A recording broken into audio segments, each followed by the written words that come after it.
So, ladies and gentlemen, I try to keep it short. Usually we develop an idea, a fantasy, a dream, a plan, and then you look to politics and you ask, are they going to deliver? And if it came to the question of creativity, the creative sector, cultural heritage in Europe, 10 years ago the European Parliament had been a format, a few colleagues who had been saying this becomes important. Why so? Because what we call disruptive innovation is very much related to creativity. When it comes to the transformative changes of a society, transformation is not just regulation or spending money or setting new ambitions, it's the question how, and how to make that attractive in societies. So 10 years ago, a few people in the parliament decided to talk to the sector, which was then pretty diverse, to artists, to big companies like LMVH, to fashion, to the gaming industry, to individual artists. And we had been asking what could be the contribution and what we could do. We had been talking a lot about creativity in bureaucracy, but what is at hand, really? So 10 years later, and you might say that takes some time, obviously in politics, I think we did deliver. The good news is not we have an idea what to do and now we're looking for means. For the first time, the European Union had been deciding that within the biggest framework program, the research program in the world, there is a dedicated challenge, a dedicated budget of 2.3 billion euro for creativity and cultural heritage innovation. We founded a new EIT kick. What is EIT? That's the European Institute of Technology. It's the triangle between education, so higher education, industry, and stakeholders, so the creative sectors. It's a big consortium. I don't want to impress you by figures, but the average budget over the next 4 years will be something like 280 million euros. So we included the question of creativity in Science Core, in the question about what we're doing about sustainable future, what can we deliver for cities, for communities, but for individual citizens. And what is the idea behind? Is it just functional, saying, oh, now creatives should be functional and somehow adding something to creativity or these big transformative changes? No, we thought we need a certain level of independence. We saw the ambition, the chance which is related to that. Because the basic idea behind that is you can't drive societies by just dystopia. You have to create an utopia. And what is the potential of creativity in our societies? It is to change the dystopia, to change just regulation, to change just the administrative part of that to something that becomes attractive to society, to citizens, to the ones who are supposed to deliver. And I want to end by that because I want to reassure you, for the first time in the history, and I mean for 20 years in the Parliament, there had been a bipartisan approach. There had been long discussions with the Council and all the complexity and so, but we can deliver. We have for the first time an instrument which is unique worldwide with the EIT on kick. We have for the first time a budget which is not existing as single member states, not by global competitors. We have a dedicated budget which can combine innovation and creativity. And we look to that, and beyond that, if I may say so, we expressed, which was very unusual for a parliament because it's a relatively kind of dire setting, and being represented by me, by a German lecturing, being over 50, usually even more dire. But we expressed by that the appreciation of that. We don't think that without creativity we'll be able to transform our societies. Thank you very much.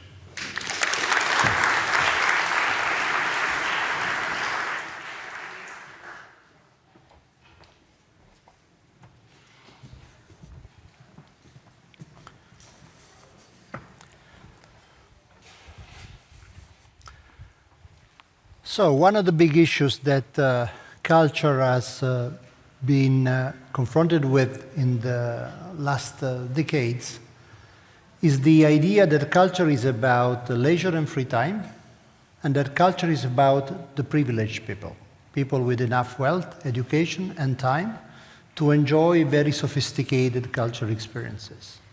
So this has really been one of the most damaging prejudices that has really jeopardized so many opportunities for culture to do what culture has traditionally done in human history, has been especially a transformational social force for behavioral and attitudinal change. The best way for us humans to really resonate to, let's say, new perspectives, new ideas, new behaviors, is really to be, let's say, provoked, to be inspired at the cultural level. This is not wishful thinking. This is exactly what we know from the most recent neuroscientific and psychological research. So, if we can really think of culture as an incredible platform to address societal challenges from completely different angles than the traditional ones, things like the post-pandemic mental health crisis, things like the necessity to build a society that is open and tolerant towards, for example, global migrants and more generally fragile subjects. To think of the capacity to generate pro-environmental mindsets and behaviors in a society that has been very much psychologically resistant to the very idea of the necessity to change our lifestyles. Well, these kind of seemingly intractable issues can be really tackled in a different way through culture. So the idea is to create this new platform within the EIT KIC that Christian Ehler just described briefly to you, the so-called Policy Club. By the way, the name itself is provisional, it's part of an ongoing project that has one goal. And the goal is to create a platform, peer-to-peer platform for collective intelligence and problem-solving oriented joint work of policymakers all across the various levels of governance of the European territory.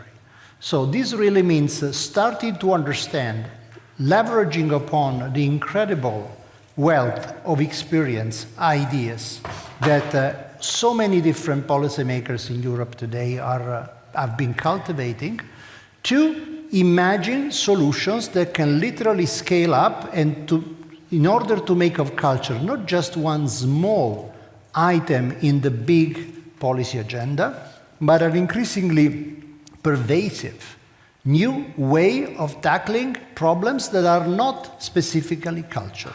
So, as I said, ideas like, for example, energy-saving behaviors or, let's say, ideas related to for example, mental and physical health can be approached in a different way, but we need actionable solutions, and we need policymakers that understand not only the level of the challenge, but also how to tackle this challenge. So, in this regard, I think that as Europe, we are today strategically leading the way. There is no other part in the world in which there is such a focus on the transformational potential of culture through policymaking. Of course, policymaking doesn't mean that this is a bubble for policymakers. Clearly, this has to happen in a close dialogue with artists, with cultural and creative professionals, with all parts of the civil society. But it's very important to translate this into specific policy actions, is to change the logic of administrative thinking about strategically transformational projects. And so there couldn't have been a more appropriate context to present this new idea than the Festival of Creative Bureaucracy. Practically speaking, we will launch at the end of October in Bilbao the first laboratory from this point of view in which a group of policymakers that are just the core initial community will meet to start this experiment. And by the way, today on the website of the EIT Culture and Creativity, the call for expressions of interest for being part of the Policy Club has just been published. This means that starting today, everybody who has a potential interest in understanding what the Policy Club is doing and possibly joining the Policy Club in their capacity of policymakers at various levels and capacities, not necessarily only within the cultural realm, can apply. So we really hope that in 1 year's time, we will be able to be there again, be here again on this stage, and to tell you about what has really happened about the transformational role of culture. Thank you very much.